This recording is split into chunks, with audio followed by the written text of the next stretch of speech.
Hi everybody, welcome to the last lecture of 6006. Last lecture we talked about summing up this class and talking about future courses in the department that use this material.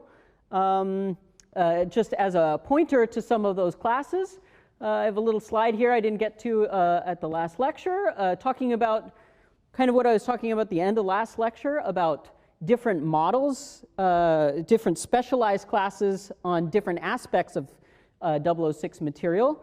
For example, more graph stuff, different models of computation, randomness, complexity. All of these things have their own specialized classes in the department, as well as a lot of applications for this material in subjects like biology, cryptography, and in particular for your instructors, the realm of graphics and geometry. Okay, so all of your instructors this term happen to be geometers and be interested in geometry-related problems. Me in particular, I didn't start out in computer science. I started out in mechanical engineering, and the thing that was my passion coming into MIT was origami. And so here's a couple of pieces that I designed. Origami pieces, one square sheet of paper without cutting. Here's a lobster, and here's a copyrighted dinosaur from a particular movie of the year that I designed it. When I was young in high school, I started designing my own origami models, and what I didn't realize was the procedures that I went about designing these models was actually algorithms, right? And I just didn't have the mathematical language to understand exactly what I was doing, but I could gain some intuition as an origami artist and design these things by using some of those algorithmic techniques. It wasn't until grad school as a mechanical engineer that I started talking with our other instructor here, Professor Demaine, about using algorithms in computer science to design not just origami, which we both do, but also folded structures that can be used for mechanical applications like space flight, deployable bridges in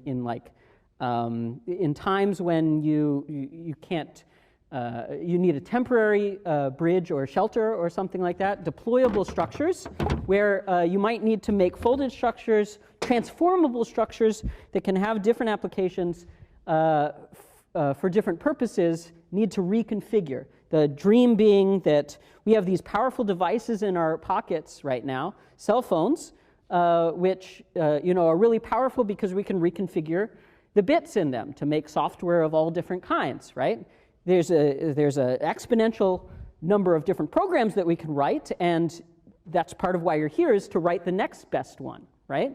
So that's how to make kind of a universal device at the electronic level. What if we could do that in from a material standpoint? What if I could reprogram the matter in my phone so that not only could I reprogram the app that's on your phone, but instead of having say the iPhone 10 or whatever that you have, and you want to go buy the iPhone 11, instead you download a software app that then reconfigures the matter in your phone. It folds or reconfigures into the next generation iPhone. You don't have to throw away that old one. You can essentially recycle the material that you have to potentially save material, save cost, and be better for the environment potentially. So I started moving into computer science because I found that it was a really good way to model the world and solve some really interesting problems about folding that I really enjoyed. So the three of us today are going to spend some time talking a little bit about how we can use algorithms, 6006 material and beyond, in our own research. And we're going to start off with Professor Demaine and then Professor Solomon. Sweet. So why don't I just jump into computational origami and geometric folding algorithms. Is sort of a broader umbrella for folding related things, which is encapsulated by this class 6.849, which is happening next fall, so you should all take it. 006 should be a reasonable background.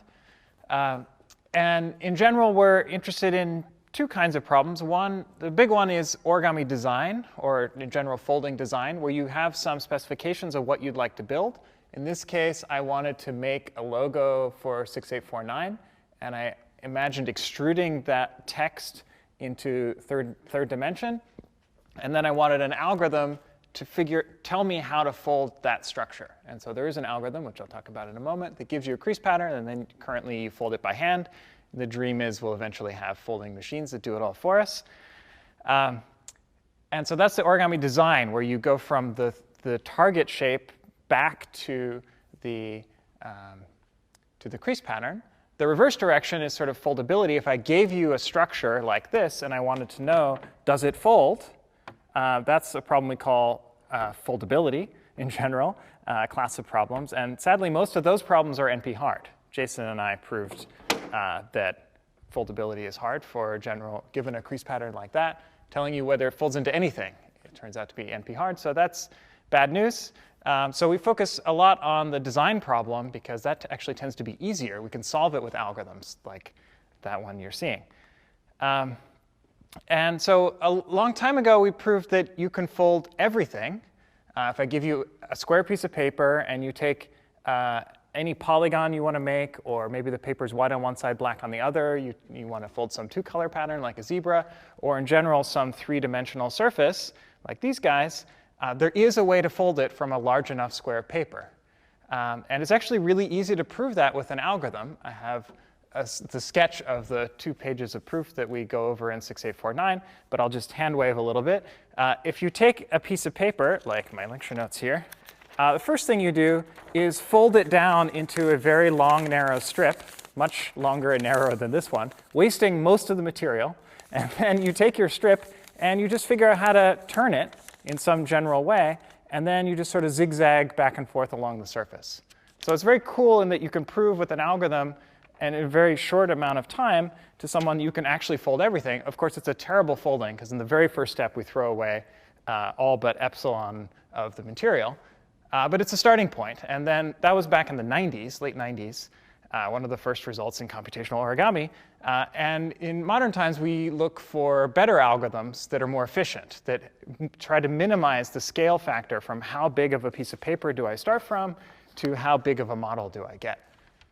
And one of the cool ways these days, which is invented by Tomohiro Tachi and then analyzed by the two of us, is called Origamizer. It's free software. You take a 3D model, and you can, it makes it into a crease pattern that you fold from a square. In this case, it uses 22% of the area, which is pretty good, similar to these guys in terms of efficiency, but very different kind of folding than what you would get from more traditional origami design, which uses different algorithms, which I'm not going to talk about. But you should take the class. Jason gives a lecture in the class, and you can learn from him.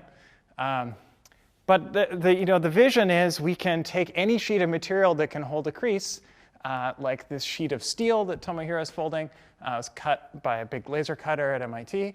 And this is him in the Stata Center several years ago, folding it into a steel bunny.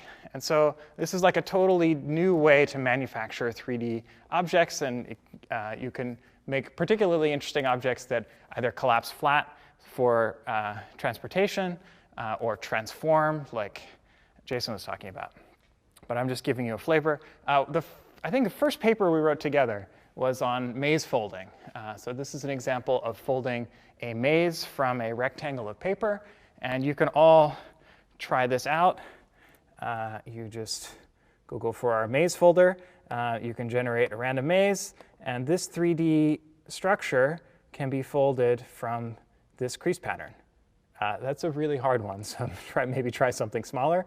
You can also write your favorite message and fold this maze extruded graph from this crease pattern.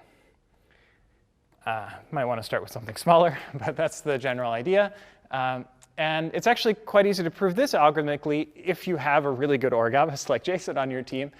What you do is design how to fold each type of vertex. This is just a graph on a grid.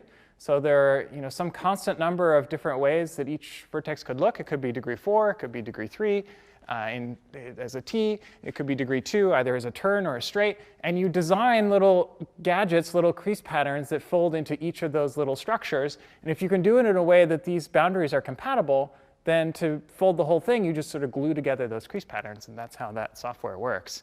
And so this is particularly interesting because you can fold an arbitrarily complicated graph, arbitrarily complicated maze, m by n, with a constant scale factor. As long as the height that you're extruding that maze is constant, then this is one family of shapes we know how to fold really well. In general, we're trying to understand what makes this lobster a nice shape in that it can be represented with a not too large piece of paper. And we don't have general answers to that problem. I think that was a whirlwind tour of computational origami. I also play a lot in algorithmic sculpture. One of the leading edges in origami and origami math is understanding how curved creases work. And one of our favorite models is this one, where you fold concentric circles alternating mountain and valley, cut a circular hole out, and it folds into this kind of Pringle shape as a nice physics equilibrium thing. And then you can turn it into fun sculptures like this. These are done with my dad, Martin Demaine, who's also here at MIT, or this guy. This paper's been printed with a pattern according to getting burned by glass, and then it gets folded and then put inside glass, also made here at MIT. And so we use sculpture to try to explore and understand intuitively how curved creases work, and then we get better and better understanding of the mathematics of we don't even know whether this surface exists, whether it's possible to fold in this way, although getting close to proving it. So that was sort of in the top level of this hierarchy. Computational geometry is a bigger umbrella, which is represented by another class, 6850, that's being taught this term. And then I talked about geometric folding within that branch. Let me briefly tell you about another world of geometry, very different in terms of model of computation. Oh, I jumped ahead a little bit. Rewind. Let me show you one more fun demo, which, if I find my scissors. So if I take a rectangle of paper and I fold it flat and make one straight cut, what shapes can I get? This is called the fold and cut problem. It's hundreds of years old.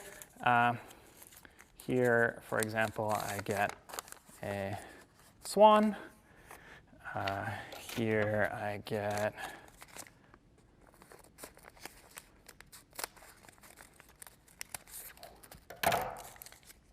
one straight cut. I unfold and get an angelfish. Tough audience today. Gotta keep going. I've seen all these before. This one is a particularly difficult one to fold. Only fold and to cut, yeah. Okay, hopefully that works well. This is the MIT logo. Ooh, ah. Yeah, go MIT. All right, so that's actually the first problem I worked on in computational origami. It's a lot of fun, and there's a really interesting algorithm here also for computing the crease pattern, how to fold your piece of paper to align, in fact, any graph you draw on a piece of paper, you can align all those edges and nothing else. So you cut along the line, you get exactly what you want. Cool. All right, now I want to talk about something completely different, which is self-assembly. A fun thing you can do with DNA, which we all have, just pick out some cool DNA strands and design them in a clever way so they fit together to form a kind of square with dangling ends, which I'll call glues. And each of those dangling ends can have a very particular pattern, and only identical or complementary patterns will attach to each other. And so you can use this to design your own self-assembling system, like biology does, but engineered, for example, to build a computer. This is an example of taking a bunch of these square tiles, and building a binary counter. This thing is roughly counting in binary along the diagonal. It's a little skewed, so it's hard to see. But the general model is you have squares. This is sort of the computational model with 4 different glues. And you can build any square you want, but you don't have very many of these different glues, ideally. And then if you have 2 tiles with complementary glues, they'll want to match together. But it depends how strong this glue is, how much affinity there is for how long those DNA dangling ends are, and also the temperature of your system. If you have really high temperature, nothing will stick together. Low temperature, things will stick together even if they're not supposed to. And so you can, if you tune your system really well, you can design a system so that maybe these glues are really strong. And so let's, I don't know, write E here, Erik. And so these tiles will always glue together. But only when all 3 of these are glued together can this tile, which has C complement and F complement, then it will, if you set the temperatures just right, only because both of these edges match, will this tile be able to come in. And that's the basis for that, building that binary counter. And so this is a very different model of computation from what we're used to in this class, where you think of instructions and they run one at a time. Here, the model of computation is geometric. It's these squares that are just floating around and gluing together. And so your program at any moment is some conglomerate of squares.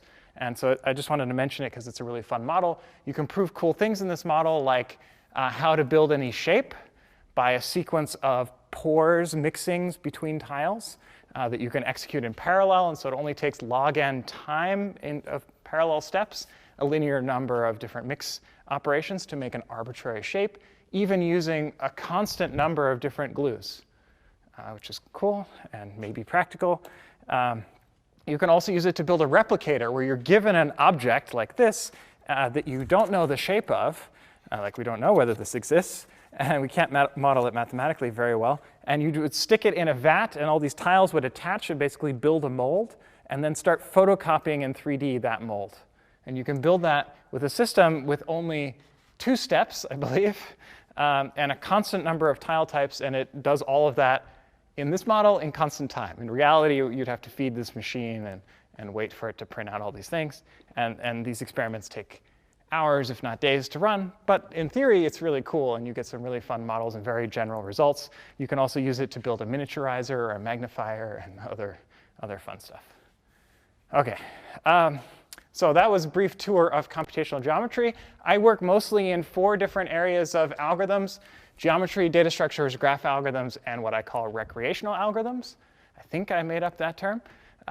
And let's go into data structures, which is represented by this class 6851. All of the classes I mentioned have online video lectures, so especially for those watching at home on OpenCourseWare. Most of these classes are on OpenCourseWare, and if not, they're on my webpage. So 6851, advanced data structures, is an extension of the sorts of data structures you've seen here in 006 and the ones you will see in 6046. I thought I'd give you a flavor of one such result, which is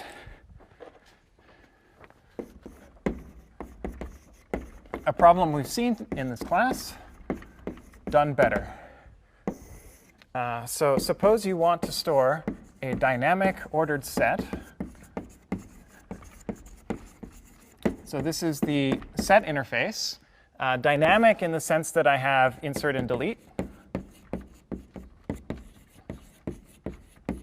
and ordered in the sense that I want to support find next and find previous.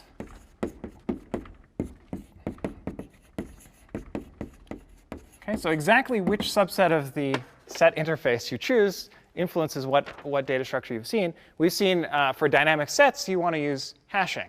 If you don't care about find next, if you just care about find, then hashing is great, constant expected. You can prove stronger things about hashing, and we do in that class. But if you want dynamic and ordered, you cannot do constant time per operation. You can prove that, which is cool. And so what data structure have we seen that solves this problem pretty well? Set AVL trees, which solve everything in log n. So log n is one competitor.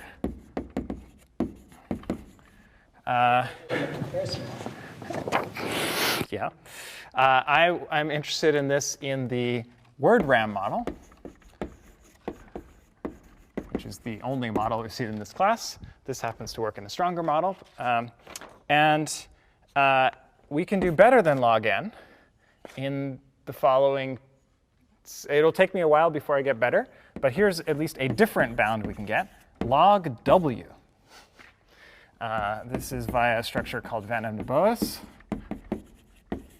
who's a person. AVL is two people. Van den Bosch I've actually met. So log w, remember w is our word size. So this is a bit of a weird running time. It's great if w is like log n, then this is log n. And we know w is at least log n, but it could be bigger. We don't really have a sense of how big w could get. Maybe it's even n. Maybe it's big, and then these are the same. Maybe it's bigger than n, and then this is maybe worse. But for most w's, this is actually pretty good and indeed optimal. But it's not strictly better in any sense yet. On the other hand, there's another data structure which runs in log n divided by log w. This is called fusion trees. This was invented around the time that cold fusion was in the news, and so they wanted data structures to represent. So we can achieve this bound, or we can achieve this bound. And this bound is good if w is large. This bound is good if w is small. And so you can always take the min of the two, whatever's better. And in particular, the min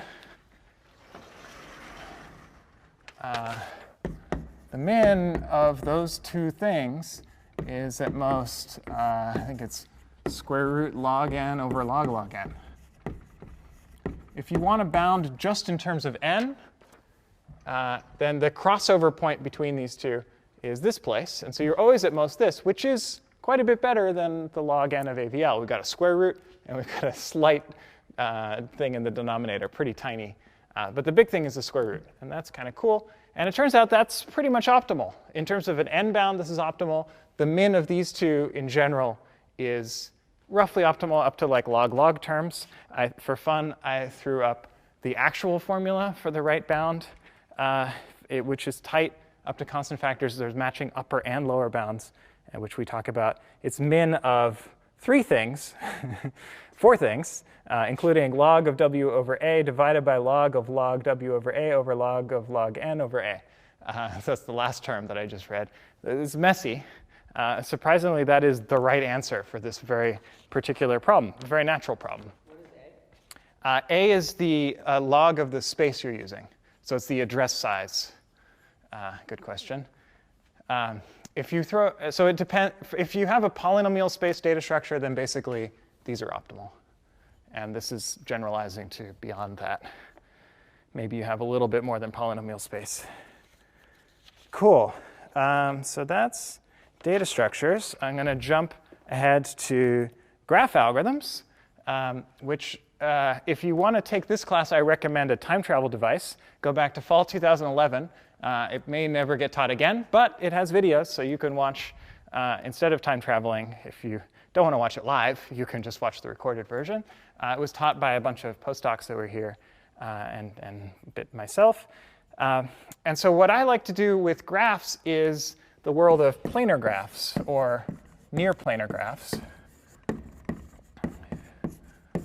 So we've talked a lot about this class for algorithms that work for arbitrary graphs. And the algorithms we've seen in this class are pretty much the best we know for a lot of problems for arbitrary graphs. But if your graph has some structure, like it's a road network and there aren't too many overpasses, you can usually draw these graphs in the plane without crossings. That's the meaning of planar. Maybe not exactly, maybe just a few crossings. There's a generalization of this, which I won't get into. But let's just think about planar graphs. Planar graphs have some nice features, like they always have a linear number of edges. They're always sparse. So you can immediately plug that into our existing bounds. But even so, Dijkstra in such a graph would take v log v time. For planar graphs, you can do the equivalent of Dijkstra, meaning I can compute single source shortest paths with non-negative edge weights in linear time. no log. Okay, not that impressive, but remove a log. More impressive is we can do the equivalent of Bellman-Ford, which is single source shortest paths with arbitrary edge weights in a planar graph in some time, almost linear time.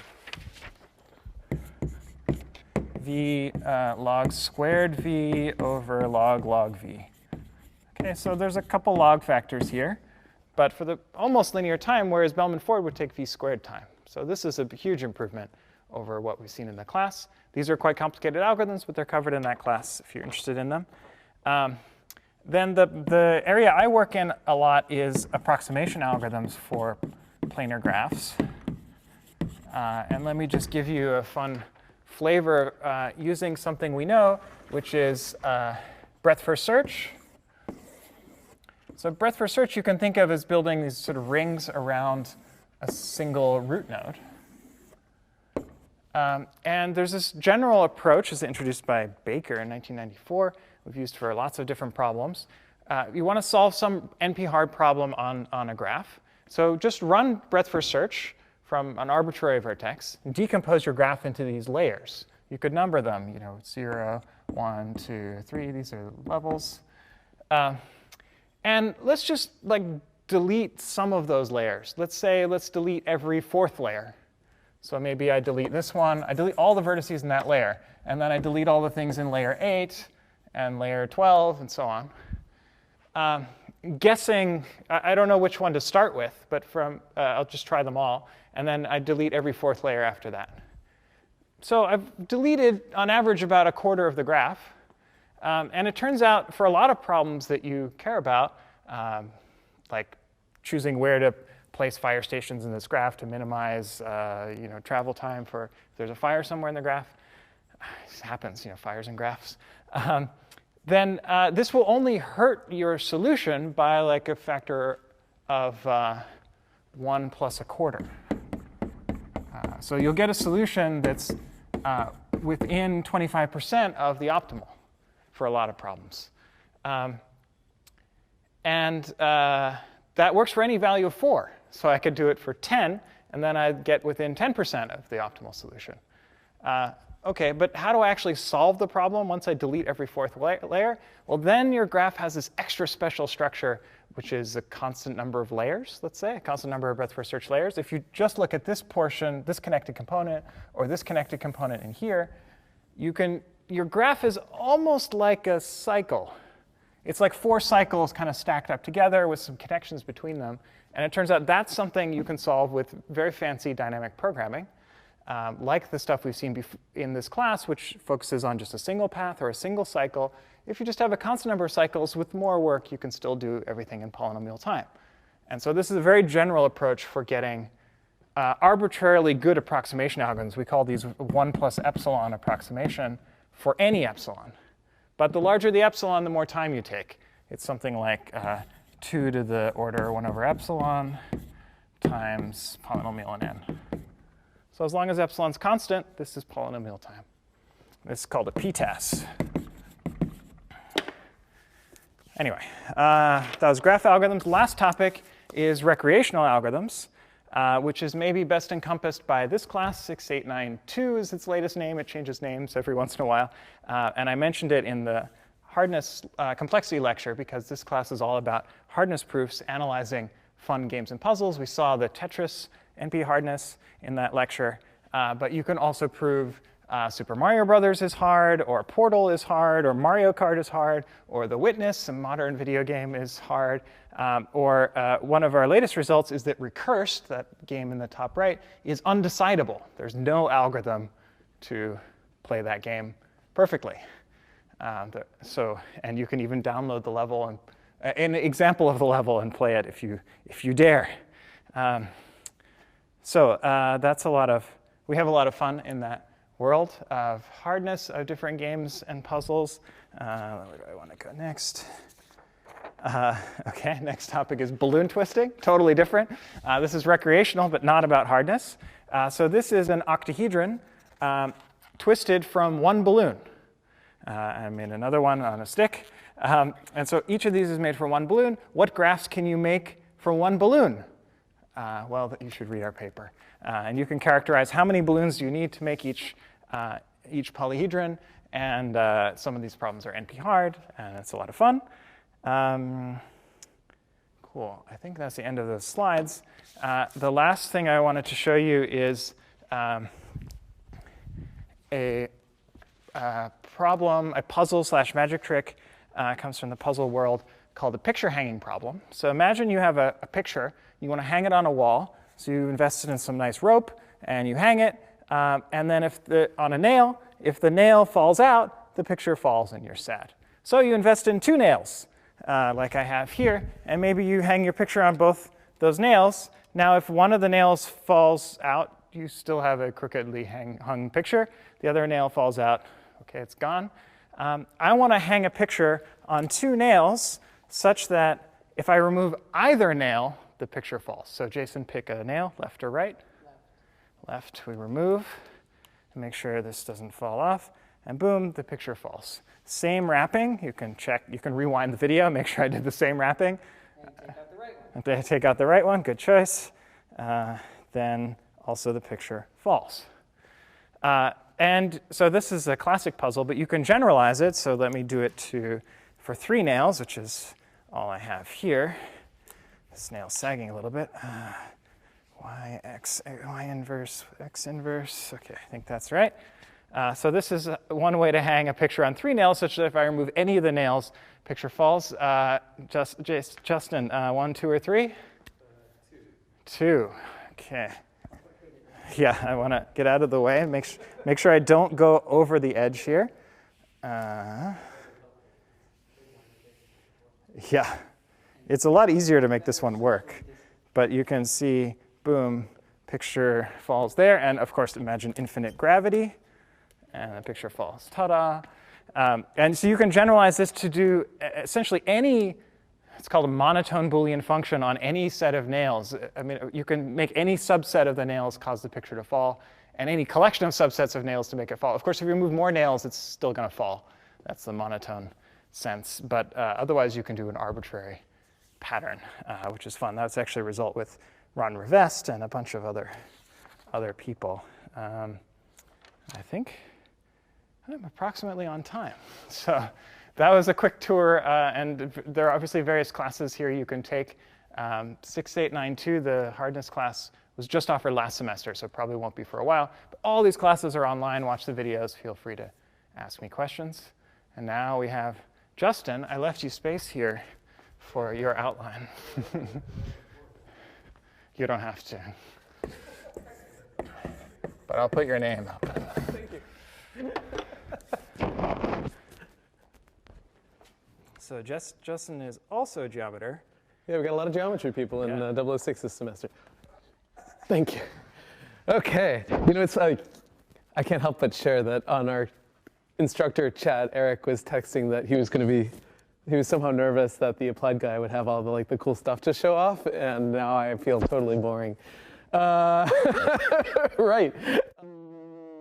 Yeah, so we have 3 different geometry instructors in this class. I think we have many different flavors of geometry that are kind of represented in this room here, from mechanical engineering to theory plus lots of other cool stuff to whatever it is that I do. Right, so I'm a professor also in CSAIL and lead a group that studies slightly more applied geometry problems in some sense. Here in CSAIL, we kind of cross a lot of boundaries, actually closer to the math department than to the theory group in computer science, which I would argue is largely a historical artifact rather than anything interesting about computer science or math. So continuing in our whirlwind tour of interesting geometry classes here at MIT, I have some more fun things to add to the list, and we'll introduce some of the ideas in the next couple of slides here. Normally every fall I teach 6837, which is the Introduction to Computer Graphics course. In fact, my background was working in an animation studio for a little bit of time, and got 1 movie credit out of it until they changed the standards for movie credits, and then that stopped happening. But in any event, if you watch, what's that movie Up with the old man? If you hit pause at just the right moment, you can find me right above the list of babies that were born during production. But in any event, although computer graphics might not sound like an algorithmic discipline, I'll try to convince you guys that in some sense, you could take just about anybody in our department, have them teach 6006 and give a similar talk that like the material that you've encountered in this course is going to be relevant to your life. The other course that I teach that might be of interest, and actually is a little more theoretically flavored, that I teach is 6838. So since Erik so kindly put my name on the board here, I guess I can draw a picture. So the main object of interest in 6838 is a particular thing called a simplicial complex. So usually in 6006 we spend a lot of time thinking about graphs. So let me draw you a graph. So I'm going to take a square and subdivide it. And now let's say I put edges diagonally, like that. Now, in 6006, this thing is a bunch of nodes connected by edges. In fact, if I took this edge and I like moved it down or something, it would be the same graph. But of course, in a lot of computer graphics applications, this thing also looks an awful lot like a square. And the reason is that, of course, the graph here contains triangles inside of it. And so, for instance, maybe I think of my graph as a collection of vertices, a collection of edges. This is sort of notation we've seen before. And then I add a third thing to my description, which is a set of triplets. That's a set of triangles here. Right? And we can take a lot of the algorithms that we've talked about in this class and extend it to this case. So for example, here's a deceptively annoying one. Let's say that I want the shortest path between 2 vertices on my graph. Yeah, so we certainly have learned Dijkstra's algorithm as one technique to do that. And indeed, common practice in computer graphics, which is shameful, is on your triangle mesh, if you want the shortest path between 2 vertices, you run Dijkstra's algorithm on the edges. And let's see if that works really quick. So let's say that I want the shortest path between, and by the way, I'm going to assume the lengths of my edges are like the lengths as I've drawn them on the board here. So it's like 1, 1, square root of 2. OK, so let's say I want the shortest path between the bottom left and the upper right. If I run Dijkstra's algorithm, we're in good shape, right? We get, I'll let you do the computations at home. You'll get the path that is these 2 edges. But here's a really annoying thing. Let's say instead I wanted the shortest path from the upper left to the lower right. If I run Dijkstra's algorithm on this triangulated square, what's going to be the shortest path? Yeah, in fact, there's a bunch of them. One of them might go all the way down and then all the way to the right. What's the length of this path? 1, 2, 3, 4. Is that the length of the shortest path? Well, probably not. Well, we'd like our shortest path to do something like that, but graphs don't know how to talk to triangles, and this is going to be a problem. In fact, it wasn't until fairly recently in history terms that we were able to kind of work out the correct algorithm for a shortest path in a triangulated domain like this. It has the runtime that we would expect. This is called MMP. I'm guessing Erik and Jason could do a better job describing it than I can. But the basic idea of the MMP algorithm actually happens to be a nice extension of the way that we taught Dijkstra's algorithm in 6006, because they really do keep track of these sort of level sets of the distance function. But now the level sets have to have to window an edge like that when I compute shortest path, which is a giant headache. This is one of these algorithms that was known in theory about 10 years before anybody bothered to implement it in a way that they could convince themselves really ran in n log n time. And nowadays, there's a cottage industry in computer graphics research papers to implement this and then speed it up in different ways. And sadly, the reality is that a different algorithm we cover in 6838 called fast marching, which doesn't actually give you the shortest path, but some approximation thereof, is faster, easier to use, and basically indistinguishable. So in any event, in 6838, we kind of have an interesting dual mindset, where on the one hand, we'll talk about a lot of algorithms that look like what we've done in whatever this class is, 6006, but at the same time start to have a more geometric flavor, and we don't worry quite as much about integers. So in our computation model, oftentimes we're kind of okay with real numbers, because that's not where the headache is. And of course, when you write your code in this class, you use double precision floating point. If you're more responsible, like in Jason's previous lecture, you should probably keep track of the number of operations and make sure that your error is bounded. But I'm not sure that we really bother with that. In any event, this allows us to kind of have two different mindsets, right? There's one mindset which is discrete. There's another mindset which is smooth, right? So we think about understanding geometry, like these triangulated domains, as an approximation of a smooth surface. And then we might want to do stuff like compute curvature and so on, which is really associated with computing derivatives, which of course we don't have on these kinds of simplicial objects. And that leads to this really fun area of math, computer science, whatever, called discrete differential geometry, which sounds like a contradiction in terms. And it's something that we cover in quite some detail in this course. So we build up all of calculus, and the only calculations you're allowed to do are on the vertices, edges, and triangles of a triangle mesh. And get pretty far, including some constructions of topology like the Durand complex and so on.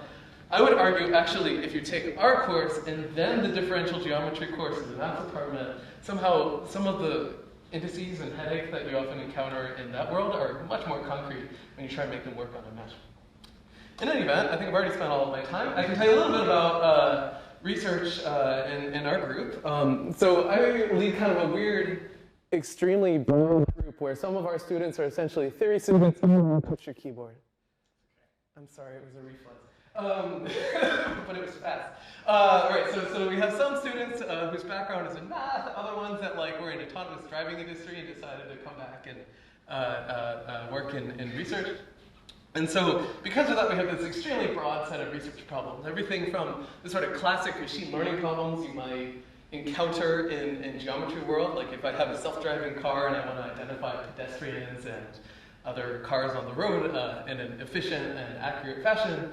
By the way, part of that is machine learning and deep whatever. But there's another part which is algorithms, because actually what comes into your LiDAR scanner is on the order of thousands of points and some minuscule fraction of time, and time complexity of your learning algorithm actually is really critical to get right, and something that there are a lot of open problems right now because it's really not compatible with the hardware architecture that these cards often use.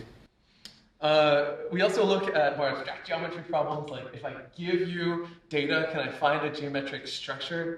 So a sort of classic example is natural language processing, where we use words like near and far, in terms of semantics and meaning all the time. The question is, can we actually find an embedding of our, word data into a geometric space to facilitate the kind of statistical algorithms that we care about? And of course, we apply geometry to lots of practical problems, everything from meshing and scientific computing, which I think is sort of a classic one. In fact, I think we're the first group that sort of enumerated all the cool things that can happen to hexahedral meshes, which is the sort of bottom figure here. I should share this with you because there's some fun things to look at there. To other practical problems like taking a, Erik took a zebra and folded it. We can take a zebra and move its texture onto a cat or a pig. Or actually off the side of the screen, but if you download the paper, it's also a 3D scan of one of my grad students. So in any event, in my 5 minutes remaining here, I thought I'd dig into a little bit of detail of 2 or maybe 1 application, depending on when Jason and Erik get bored.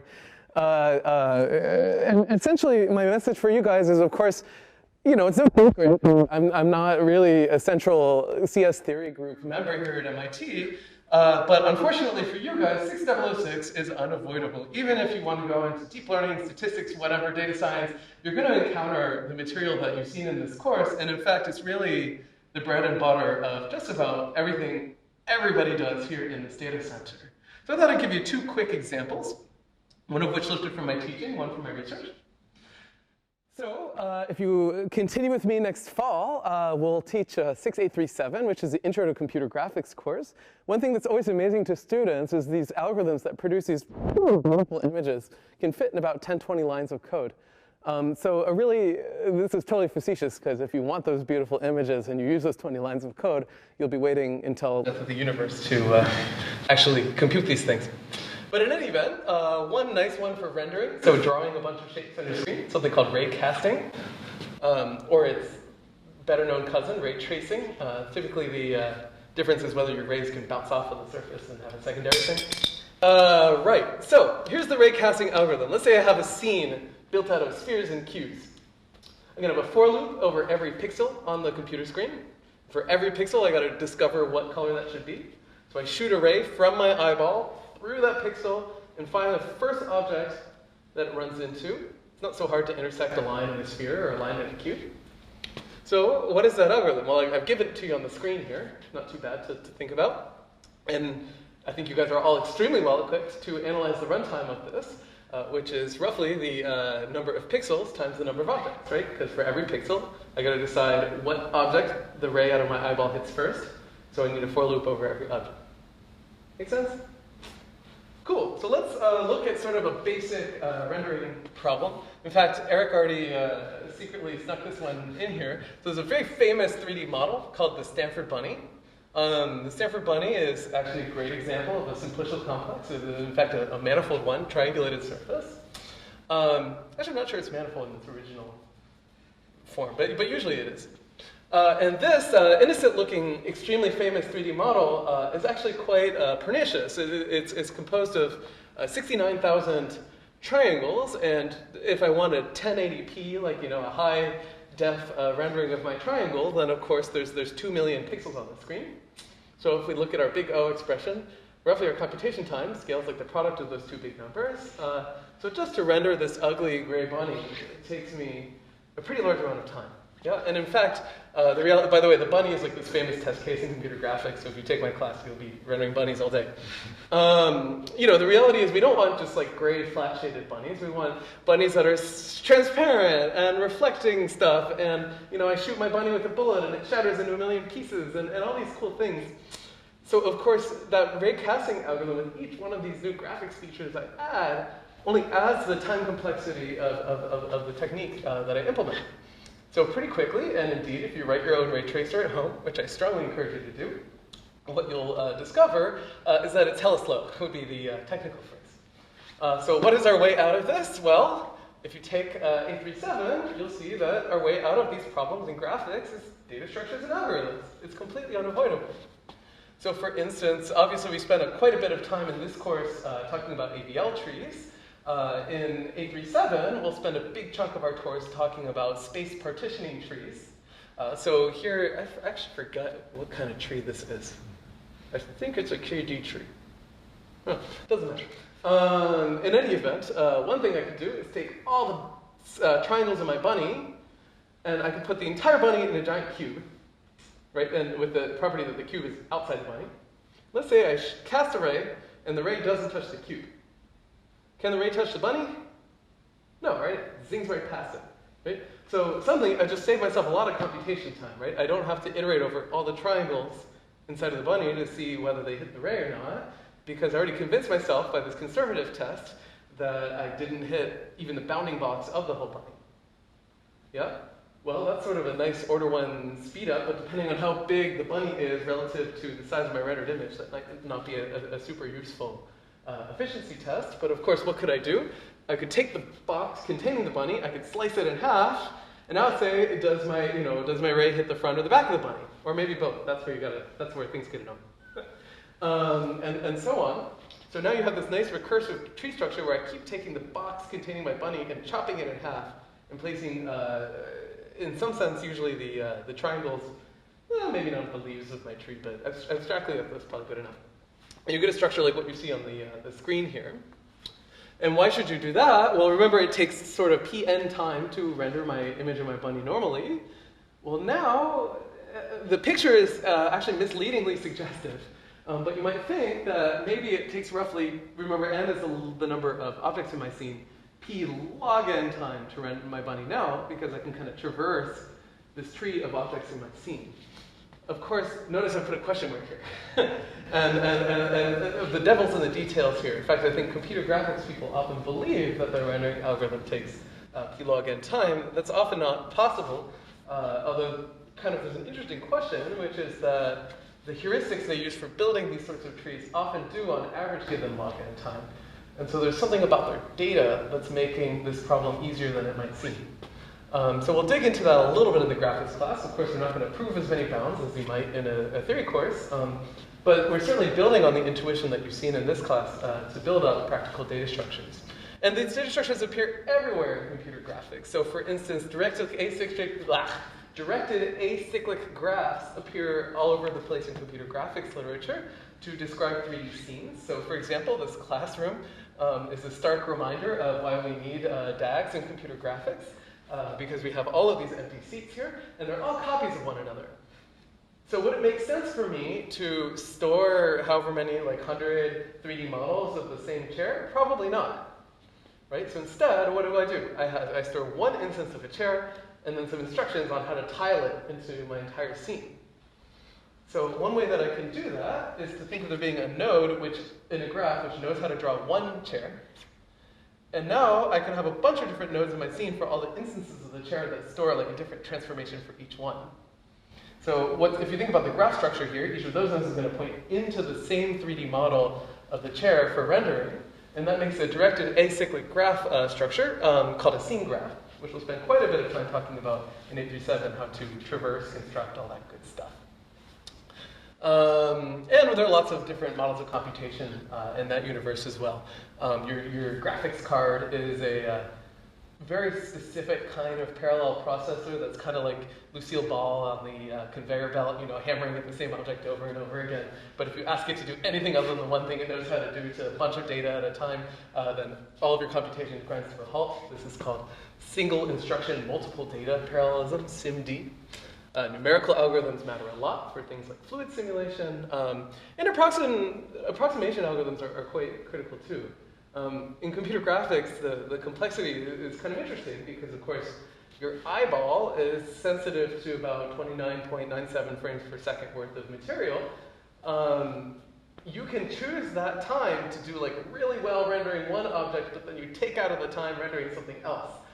So there's kind of an interesting conservation law that you have to balance when you solve these kinds of problems, which is an interesting balance now between like complexity and runtime of your algorithm and perception. Like what things can you get away with when you draw a scene, and maybe like I can do tons of extra computation to get that extra shadow, but it's just not worth it. So I'll quickly sketch out another completely different application of the material that we've covered in 6006 for my own research. Again, just like Erik, I guess, in a funny way, both of our groups, I think, are kind of broad in terms of subject material. Like, rather than some of our colleagues have like really laser focus on one topic or another. Another research area that I sort of backed into is the area of political redistricting. This is relevant in the United States. Recently, I've been reading some great proposals about other countries, which is really interesting how they do this stuff. So in the US, when we vote for people in Congress, by the way, not necessarily for president, this is a common misconception, but certainly for Congress, your state gets divided into little regions, each of which elects one member of the House. And there's sort of a subtle problem if you're not used to thinking about it, or one that's like staring you in the face and screaming depending on how often you read the news and politics, which is an issue called gerrymandering, where your legislature draws the lines for what area on the map elects a member of Congress. And depending on how you draw the lines, you can engineer different results for who's likely to get elected. So for instance, maybe there's some minority, I can cluster them all together into one voting district, then they'll only get the opportunity to elect one person, but maybe if I divide the space where they live into two, I could manage to engineer two districts with a high probability of electing somebody with their political interests in mind.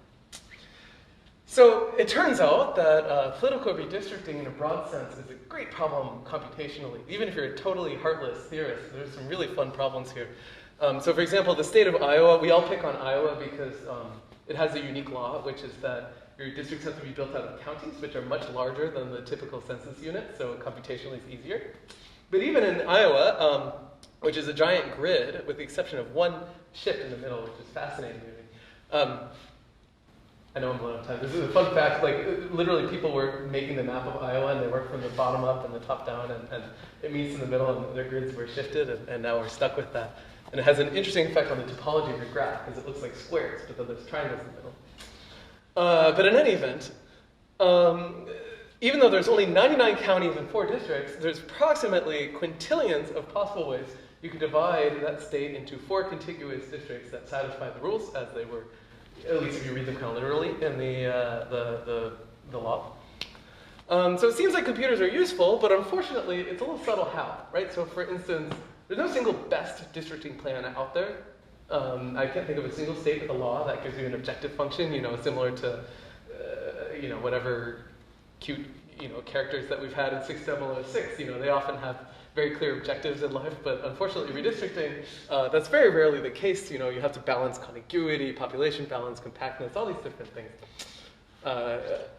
Reality check number 2 is that even if somebody did give you an objective function, for just about any interesting objective function, it's very obvious that generating the best possible districting plan is NP hard.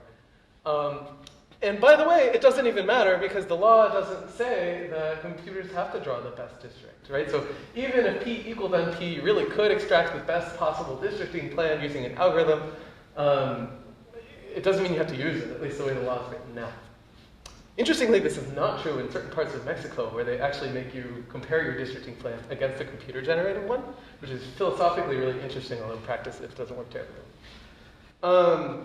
Right, so our research has studied analysis of districting plans instead. So instead of writing a piece of software that takes in your state, draws your districts, and then you're done, instead we ask statistical questions about, I propose a districting plan, and what does it look like relative to the space of the possibilities?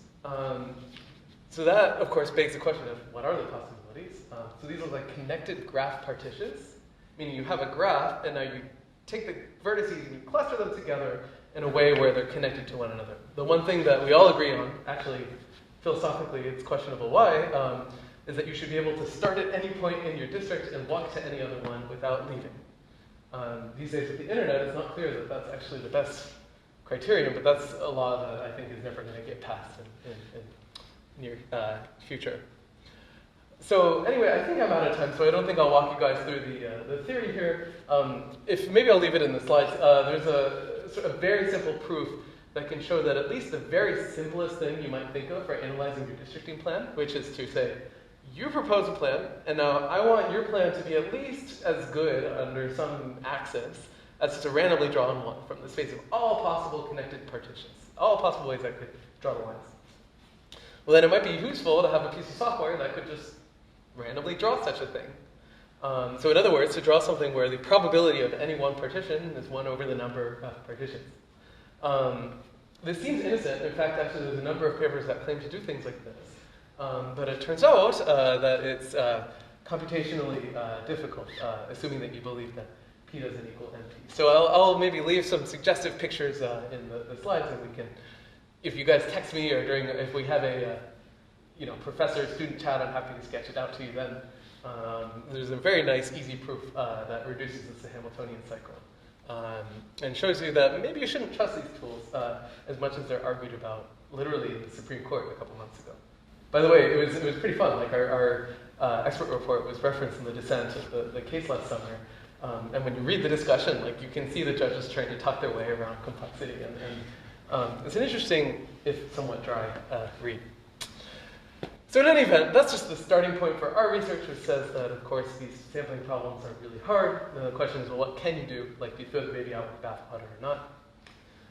But the real message here is, of course, that this course is unavoidable. Even in these extremely applied problems showing up in court cases or on your graphics card, you still, complexity and algorithms and data structures are going to come back to play. So with that, I'll invite our other two instructors up here for our final farewell, suitably distance ourselves. So algorithms are everywhere. I hope you enjoyed this class. It's been a lot of fun teaching you and having you as students. Even though you're not here physically in the room, we still feel your presence and look forward to seeing you all soon. Thanks for being a part of this fun thing. I want to thank our two co-instructors for an awesome time this semester. It's been a lot of fun teaching with you guys. And thanks for spending 006 with us this term. Yeah, thank you. Hopefully we'll see you again soon. bye. Bye.